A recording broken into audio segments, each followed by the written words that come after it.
Hola, Parevdes, Anyang Haseyo. Hello, my name is Harold Scoggins, and I am the Fire Chief of the Glendale Fire Department. This department is a Class 1 fire department composed of over 240 sworn and non-sworn members who serve a community of 193,000 residents covering over 30 square miles.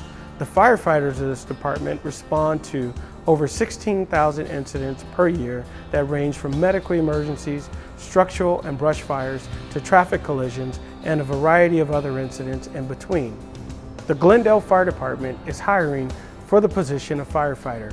The minimum requirements are 18 years of age, Class C driver's license, and an emergency medical technician.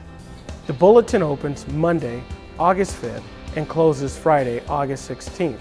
To learn more about the position, please visit our website at glendalefire.org. Hola, mi nombre es Carlos Guerrero y he sido bombero por la ciudad de Glendale por 26 años. El Departamento de Bomberos es un gran departamento para trabajar con muchos excelentes beneficios. La aplicación para ser bombero va a abrir el lunes, el 5 de agosto, y vamos a cerrar las aplicaciones viernes, el 16 de agosto. Para aprender más sobre el departamento y la posición de bombero, por favor visítenos en la página del internet glendalefire.org. Gracias. Shanor Haga M. Kamsamnida. Thank you.